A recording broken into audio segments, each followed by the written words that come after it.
Budget सिर्फ आंकड़ों का दस्तावेज नहीं होता है, बल्कि इससे करोड़ों लोगों की उम्मीदें जुड़ी होती हैं। 1 फरवरी को वित्त मंत्री निर्मला सीतारमण संसद में 2026 का आम बजट पेश करेंगी। इससे पहले देश के लोगों की निगाहें बजट पर टिक गई हैं। हर साल की तरह इस बार भी आम जनता, किसान, युवा, मध्यम वर्ग और कारोबारी सभी को सरकार से बड़ी उम्मीदें हैं।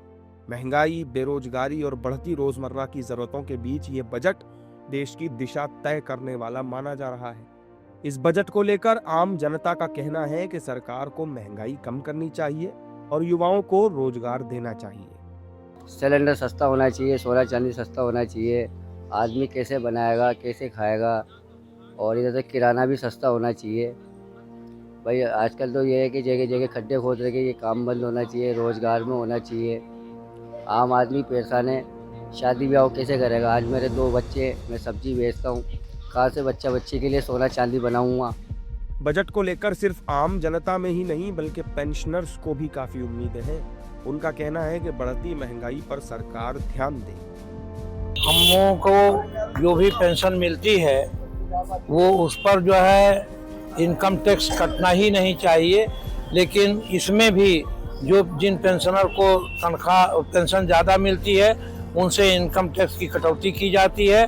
सरकार को किसी भी कर्मचारी को या किसी भी पेंशनर से इनकम टैक्स की कटौती नहीं होनी चाहिए, क्योंकि हम श्रम करते हैं, काम करते हैं, उसके एवज में हमको वेतन मिलता है। इस पर इनकम टैक्स की कटौती का कोई औचित्य नहीं है। लेकिन सरकार पेंशन जो निर्वाह भत्ता हम लोगों को मिलता है पेंशन का, उसमें भी जो है कटौती की जाती है, जो दुर्भाग्यपूर्ण है, नहीं होना चाहिए। सरकार को चाहिए कि नए बजट में इनकम टैक्स से कर्मचारियों को, पेंशनर्स को अलग किया जाए, उनसे इनकम टैक्स की कोई कटौती ना की जाए। रेलवे कर्मचारियों को सबसे पहले तो 65 साल की उम्र से ज़्यादा होने के बाद एक 5% इंक्रीमेंट मिलना चाहिए।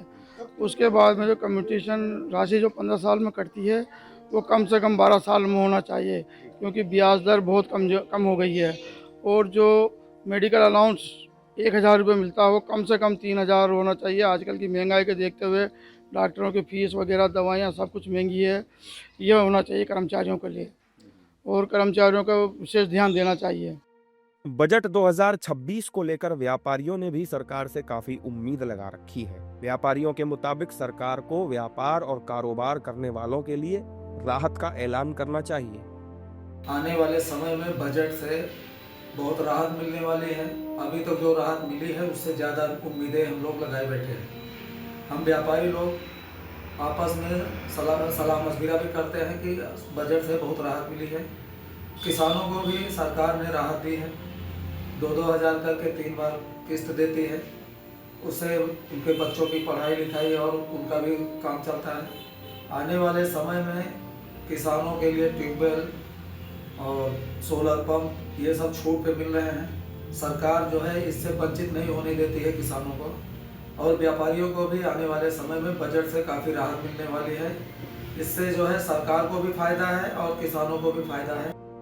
आम बजट को लेकर सरकारी कर्मचारी भी आशावान हैं। सरकारी कर्मचारियों का कहना है कि सरकार को वेतन पर इनकम टैक्स पूरी तरह से माफ करना चाहिए। सरकार से मेरा एक सुझाव है कि जो राज्य कर्मचारी हैं, अधिकारी हों चाहे कर्मचारी हों, ये ड्यूटी करते हैं, उसके बदले सरकार वेतन देती है, तो वेतन पे टैक्स लगाने का कोई औचित्य मेरे समझ में नहीं आता है।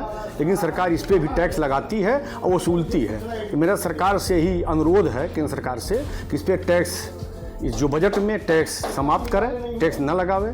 दूसरी है 8वें वेतन आयोग की रिपोर्ट, लगभग 2 वर्ष लगेगा, उसको पहले लागू करें कि कर्मचारियों अधिकारियों पर। एनपीएस जो हमारी पुरानी पेंशन की, एनपीएस के कर्मचारी अधिकारी हैं, वह पुरानी पेंशन जो बहाली करें।